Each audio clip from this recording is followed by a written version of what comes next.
From finding a brand purpose to understanding how ROI works in the field of marketing and several other topics, I'm so excited that season 2 of Brewing Talks have started on a very exciting note. Hi, this is Madhulika, your host for the show, and I'm very excited to once again welcome you all to this very interesting and conversing episode of Brewing Talks. As I said, we have touched base on several topics to do with marketing, branding, advertising. And today we are going to dissect on a very interesting area of marketing, which is actually the world of digital marketing. You know, how digital marketing impacts the brands today, the businesses today, and what's the future lies ahead for that, and especially in the area of search engine marketing. And for that, I have a very interesting person to speak with, and he is Mr. John Horn. He's speaking to us all the way from US, and he is the CEO of a company which is called Stub Group. Stub Group is a company which actually specializes as a digital marketing firm, and especially in the area of search engine marketing and Google search marketing. Very welcome and a warm welcome to Brewing Talks, John. Hey, thank you so much for having me. Okay, perfect. So John, before we start, why don't you speak a little bit about your own journey in the area of digital marketing or marketing as a whole? When did you start and how it's been so far for you? Yeah, absolutely. I would say primarily my journey in the marketing space really started a little over a decade ago when Stub Group was founded. Prior to Stub Group, I did a few different things, kind of marketing related. But really, when we started Stub Group, we went full force. And when I say we, it was started by two founders who kind of brought me on as first employee, number one, back in the day. Okay. We've got to work together and grow things since then. And really, at that point, we saw a need in the marketplace, which is you've got all of these businesses who are moving from traditional advertising over to digital advertising. Obviously, a lot of that had already happened. It's not like that was just starting, 10, 12 years ago, but there was still a lot of it happening. And so many businesses just trying to figure out, okay, how do we navigate this digital landscape and how do we run effective campaigns? Where should our money go? How should it work? And so we said, hey, let's help them figure that out. And so we started Stub Group and got to figure out ourselves how to do those various things in paid search and paid social, things like that. And then I've gotten to grow over time and adapt as the platforms have changed over time. Lovely. That's interesting. So let's talk about where we are today, right? So a lot has happened, right? Thanks to the ever-growing social media, there's AI getting integrated. So there was a time, John, when Google search was very prevalent, right? Or let me not just focus on Google. The search was very prevalent, right? In everything because that time I think social media wasn't really, that prevalent in the areas of focus for the marketers, or for that matter, for the audience as well. But today it's a very different scene altogether, right? So today, where does Google search or search sits in terms of brands' preferences of businesses, and how much focus they still have in terms of identifying this as one of their core areas of marketing focus? Yeah, so that's a great question. I would kind of categorize things by looking at intent and attention. So attention, is something that paid social is very good at. We are giving our attention to Facebook, to Instagram, to TikTok, etc., and engaging with content. And those are opportunities, obviously, for advertisers to also grab attention, create awareness of brands, things like that. And so there's lots of opportunities there. However, on the intent side of things, when someone really wants to go find a solution to a problem, purchase a product, that type of thing, by and large, Google is still often the place where they start. They go do a Google search and say, whatever, I'm researching this product. I need a solution. I need to find the software, whatever it is. Most people still go to Google. And so Google is still a very important place for advertisers who need to reach people who are searching for the products or services that they offer. And I would say for the majority of brands, for the majority of businesses, Google is still one of the first, if not the first channel that they will start with. And Correct. then often they'll try and kind of tap the potential of that search volume on Google, and then expand to there. Sometimes to other search engines like Microsoft Bing, which is, obviously much smaller than Google, but sometimes worth spending some time on. And then into channels like Meta, like TikTok, where they can grab that attention. And also like YouTube, which of course is under the Google banner and is the biggest place where Google is also kind of in that attention space and gives you access to a lot of people who are spending time on YouTube. Okay, interesting. So if I talk to you specifically, let me start with the word SEO, search engine optimization, right? So again, I'm just going back a few years, scenario when SEO was very strong on people's agenda, right? Marketers' agenda, because a lot of things could be controlled organically. You used to create sites and used to have those backlinks and, meta tags and content creation basis on SEO keywords, but all that seems to be passé today. Right. So correct me if I'm wrong. How strong is SEO today? Because I feel that the way the Google has also shaped up over the years, right? You see more of the sponsor tags on the top of the page rather than having a site which has organically worked hard enough to be appearing as number one, right? So how's this whole scenario changed and why so? Is this the demand coming from businesses? Is the way the audience are progressing, or what exactly is going on in this search world today? I'd say there's a couple kind of key changes to SEO over time. The first would be that Google obviously likes to monetize the search engine results page. And so over time, you see more and more ads, generally now 3 or 4 ads at the top of the page, more ads down below the page, where Google is trying to, make money, obviously, and also still provide relevant results to people. Ads can still be very relevant. So in the SEO space, the organic side of things where you're not paying for those listings, you've got all that to compete with, which is ads just, they win that first attention at the top of the page.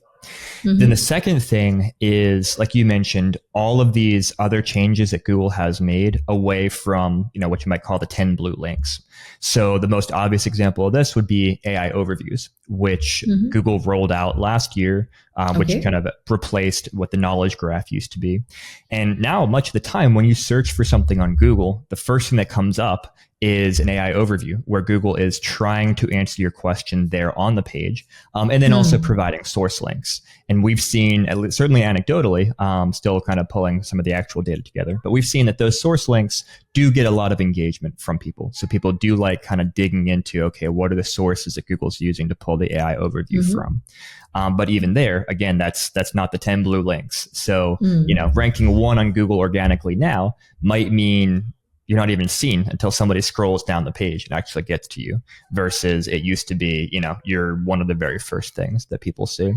So I think to answer your question, there's still value in SEO. There is still value in those, quote unquote blue links. We still see, businesses and websites who rank well there definitely can capture a lot of traffic. But you also need to be, as a business, very cognizant of those other places that are just more prominent now. AI overviews, advertising. And if you're really trying to, capture the demand and show up as much as possible, just going for those blue links is probably not going to cut it. Correct. Okay, but is the audience, have you ever wondered, is the audience really able to make out that difference? Like, we are from the industry, so we understand all of this, right? But what happens from an audience mindset? How are they looking at this platform today? And I mean, your insights will be valuable to understand that as well, right? To an extent. I think you have a number of categories of people. I think you have people who really don't understand the distinction between ads and organic results, and they just click whatever comes up, and often they don't even realize it's an ad. And Google, well, yes, they do say, sponsored. It's not like they're, they've definitely made it a little bit harder over time to kind of see that distinction, as well as some of the other kind of extensions and things they've incorporated into ads, how it can now include things like Google business profiles and whatnot. There's a little bit more of a gray distinction between ads and organic. Right. So you've got people who are just click on whatever comes up. You have some people who understand the distinction so much between ads and organic that they, hate ads and just kind of by principle won't click on ads. They will just scroll down to click on things that aren't ads. So you certainly have those types of people. And then I would say My guess is that probably the largest category of people would be people who do understand the distinction between ads and everything else, but really all they care about is what's most relevant to them. So if they see an ad that looks relevant, great, we'll click it. If it doesn't look super relevant, they'll keep looking until they find the relevant answer or thing that they're looking for. And so I think you've got these kind of different categories of people that engage in different ways. Okay, interesting. Okay, if we go to the back end of how Google is currently working today, right, or search engines are working today, what are the trends or what are the things that's changing from that perspective in the way they are reaching out to the certain target audience? Like, I'll give you an example of the way the Meta is currently being used for advertising purpose, right? Everything is very, very formatted, right? You have your audience targeting, you have your location targeting, you have age groups and everything else. Now, could you just enlighten us as to what is the ways people could make the best use of Google advertising today in terms of the best practices, or how is it really working in the world of search engine marketing?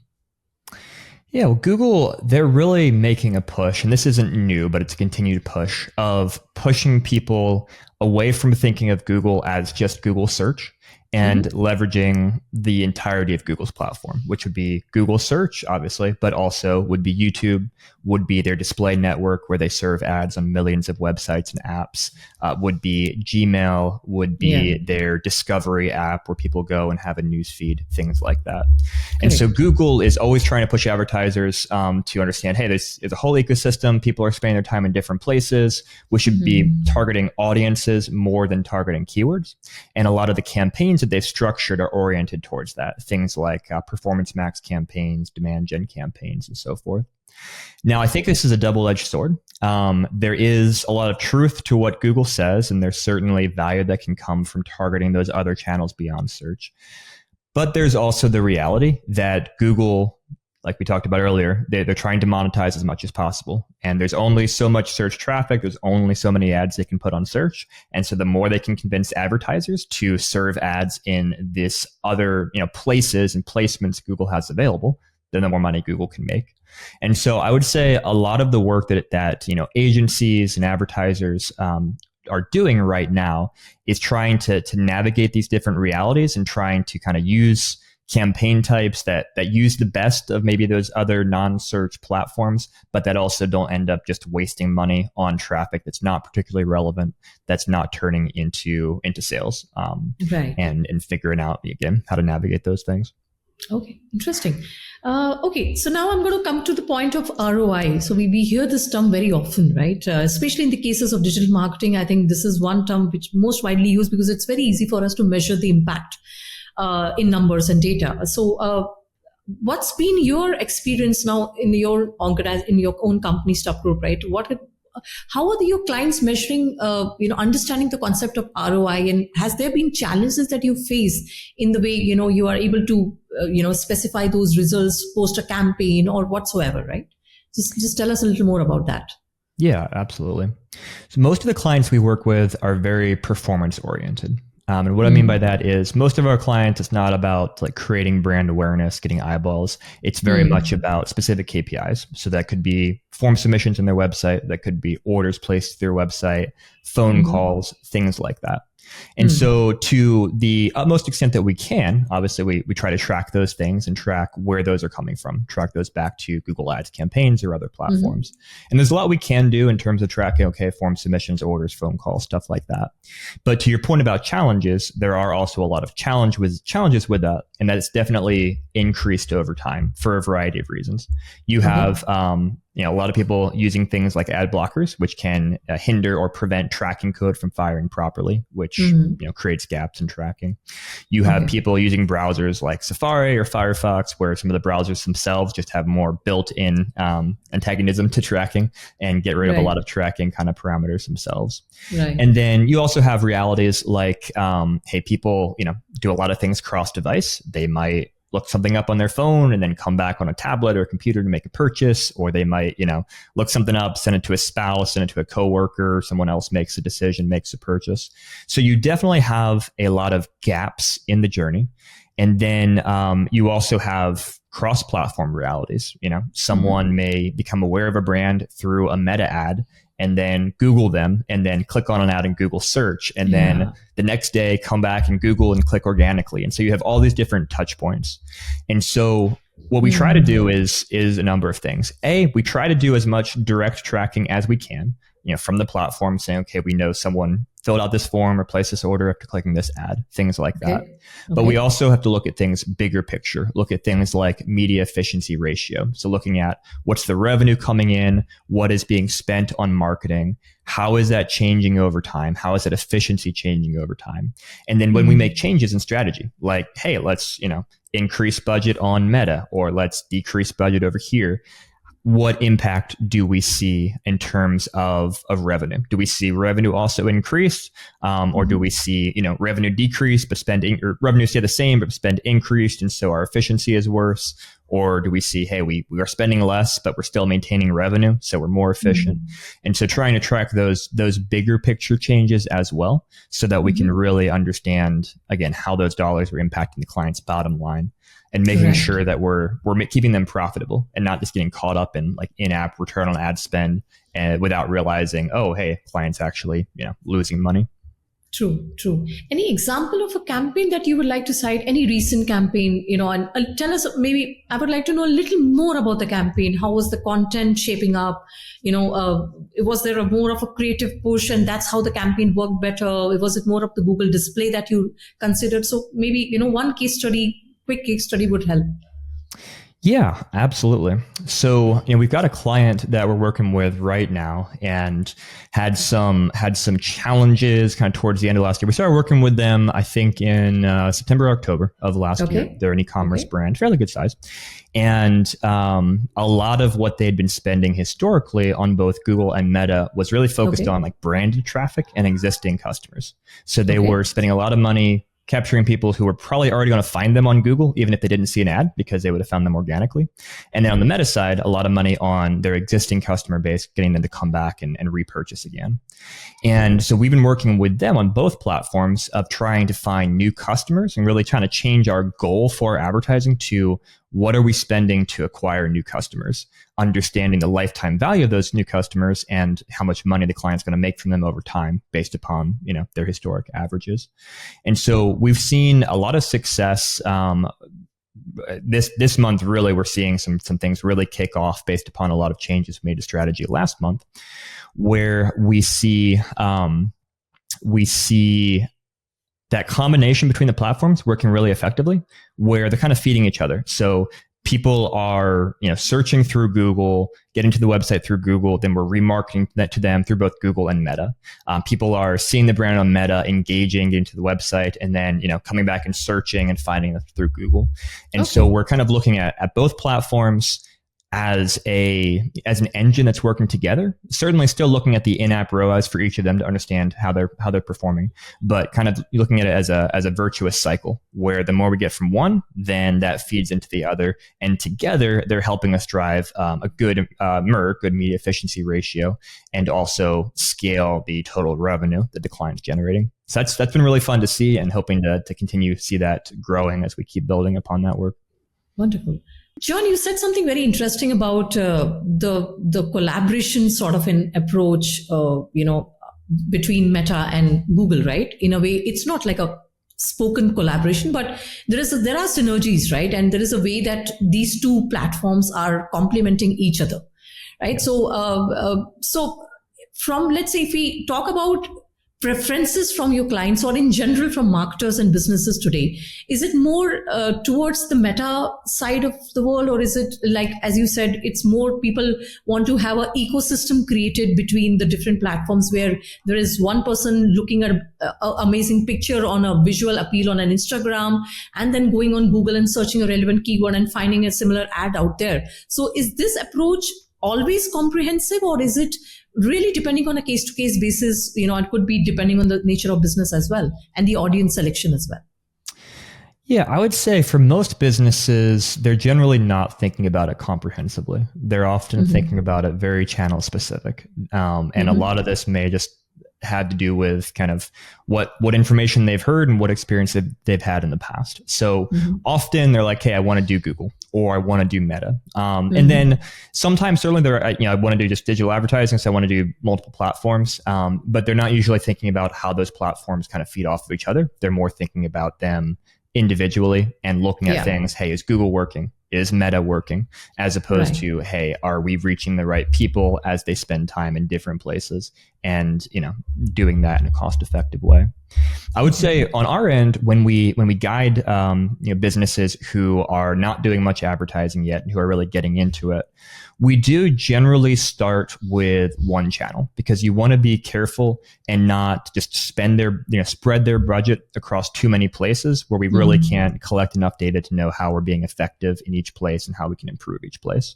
So for most clients who don't start with an unlimited budget, which is most businesses, we'll usually start with Google if the product or service that they're advertising is something that people are searching for.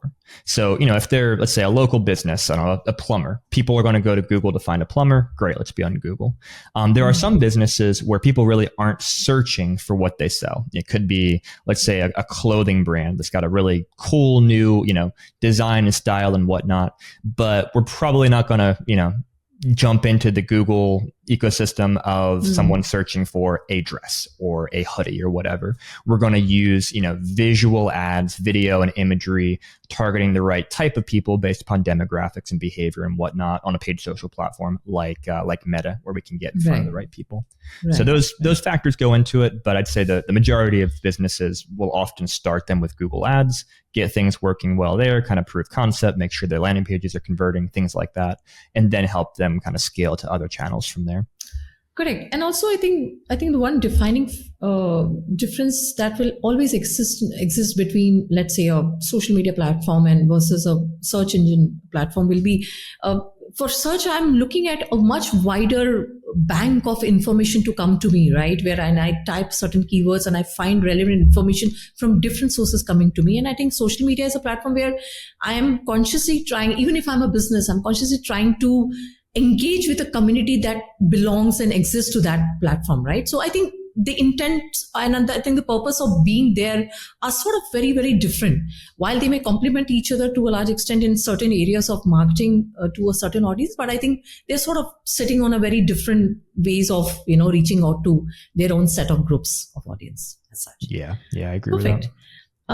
John, now I think I would want you to just tell us about, the best practices that exist today, because see, at the end of the day, no matter how much we say that there is a major focus of, on digital marketing as a selection of a medium, but, and the traditional marketing is gradually fading away.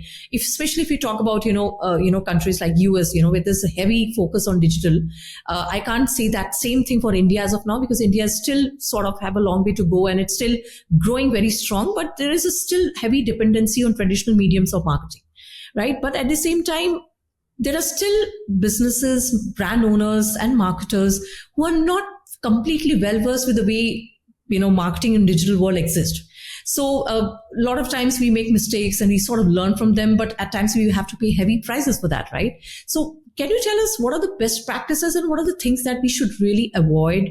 Also coming to the point, if there are any myths related with the digital marketing that we should know, that, like people blindly make statements like, this is how it works, right? But, and there are a lot of noises and a lot of voice around attached to it. So do you think you can share some valuable information to do with that? Yeah. Let me start with some very tactical thoughts on the Google Ads side of things specifically. Let's get super specific here. So, if you're listening to this, watching this, and you're running Google Ads, or you're thinking about getting into Google Ads, this would be for you. So first thing I would say is, even though we talked about, challenges with tracking, gaps in tracking and so forth, it's still important to set up as much tracking as possible, track as much as you can. And so using the code from the Google Ads platform, for example, to track form submissions, orders, phone calls, whatever actions are valuable that people are taking on your website or picking up their phone after calling you, you want to track those. And that's important for two reasons. First of all, obviously you want to understand as well as you can how the campaigns are performing and which parts are performing. But then also, you need that data in order to leverage what Google calls smart bidding, which is basically ways that you set your bids for how much you're willing to pay for traffic from your ads to your website based upon the likelihood of those people converting. So there's two kind of broad ways you can structure your bidding in Google Ads. You can do it manually, where you basically say, hey, this keyword, I'm willing to spend up to $1, $5, $10, whatever max you put for someone to click on that. And then Google says, great, any search terms will match to it. This is the max that we'll be able to charge you. And generally, that does not perform as well as what they call smart bidding, which is where you're feeding that conversion data into Google, and Google's able to look at literally millions of signals behind the scenes that you can't see to, predict through machine learning, through AI, okay, people with these patterns seem to be converting on this website. So when someone searches from their phone at 12 a.m. for this type of thing, they're twice as likely to convert than this person over here on their computer at 5 p.m. searching this thing. And so Google's able to dynamically adjust what you're bidding to enter those auctions, which then controls what you're going to pay when people click on your ads. And generally speaking, you're able to get better results by doing that than if you're just, trying to make those decisions yourself and kind of doing that manual bidding. So that's super important. I think a myth to kind of the myth question that you mentioned there would be that a lot of advertisers view Google Ads or just advertising in general as a magic bullet that's going to fix their business. And that's rarely how it works. Advertising is a way to get more people exposed to your offers, exposed to who you are, obviously get traffic to your website, that type of thing. But if you don't have a compelling product or service, if you're not, competitively priced in the market, if you're not well describing what it is that you do and why you're a good solution to people, if you don't have a very, user-friendly interface for how people can actually take the action you want them to take and so forth, advertising is not going to fix that. It's just going to get more people into your broken funnel that's already not working. And so I just can't emphasize enough to advertisers, advertising is important, but it can't be the only focus. You have to be focused on what comes after the click on your website, on your process, on your offer, on your customer experience, which then translates into the reviews that people see when they research you before deciding to reach out. It's all connected and all incredibly important. Correct. Absolutely. No, I think this was, one of the most valuable point that you mentioned. I think somewhere I sort of forgot about mentioning this is that we need to really pay focus on the final destination where you want your customers to land, right? So no matter you choose the best of your keywords and everything, but if you're not giving that landing experience which connects with the keywords that the person chose, then your entire exercise is a futile exercise, right? So that was something very, very valid. Anything on the tools you want to say, that any new tools that are emerging that is going to help the marketers do better advertising on search engine platforms or digital platforms in general? Yeah, so I would say tools like ChatGPT or Google Gemini can be extremely helpful at coming up with ideas for things like ad copy, for keywords to target, for maybe what the pain points are that your audience is experiencing. It's not to the place generally where we just copy paste from there into campaigns, but it can very, very quickly give tons and tons of ideas that a person might not come up with or might take hours to come up with, and boom, it's done for you. So a lot of value in tools like that. In terms of actually managing the ads, we generally work, with a lot of just Google's tools themselves and with Meta tools themselves, just getting right into it in their interfaces and managing things. There's pros and cons for that versus using, third-party tools. There are lots of third-party tools that can layer onto those things and, have some benefits. But often what we find is that there's just those tools are often kind of one step behind the platform. And so there's always these things that are broken or aren't quite developed, and you end up having to go into the platform anyway to kind of finish things off. And so generally we just do a lot of work directly within the platforms, which obviously are fully accessible to any advertiser. You can DIY, you can go into Google and create your own campaigns, do the same things with Meta. You just have to, be aware of which best practices Google is saying you should do that maybe you shouldn't. Maybe this is not actually the best practice for you. It might be the best practice for how Google makes more money, and avoid some of those pitfalls as you build those out. Right. Absolutely. Is there something, sorry, this thought just came to my mind while talking to you. Is there something called a social media search optimization? Or is there a search that is also getting stronger in the world of, Meta or social media, let's say? There's definitely a search component to it. And I've seen some really interesting data about TikTok in particular, and the number of people, especially on the younger side of things, who will actually go to TikTok search before going to something like Google and search what it is they're looking for and then look up videos. So that's very much a thing. Also very much a thing on YouTube. As an example, YouTube is the second largest search engine after just normal google.com. People searching for content on there. So that's definitely a thing, and definitely a strategy to take into account, both from an advertising perspective as well as the organic content you're creating, is that people do leverage those channels, like you said, to search for information. Okay, interesting. Okay, so John, I'm going to sort of wind up this conversation by asking you, what's the future of search engine marketing or search engine activities for brands? Where do you see this is all going now? We're at an interesting place in that there's a lot of uncertainty about that future, largely because of tools like ChatGPT and how they're forcing Google to react. Because we're really in this time where the logistics of how we look for information are changing, where we can type into ChatGPT as an example, find me these things, and we can get information collated for us with sources without using a traditional search engine in any way. And so Google is incredibly cognizant of this. This is, an existential threat really to their business model and how they operate as a business. And so I think a lot of the big questions are going to be, how does Google react to that over time? They obviously have Gemini that they've created. They have their AI overviews that we talked about. They've incorporated into the search engine results pages. And I think over time, Google and everybody else in this space is going to move towards move away from just being the gatekeeper of the internet and sending people to different places on the internet, and being more of the one-stop shop, where they are trying to answer as many questions as possible right away for you without you having to leave to go to third-party places.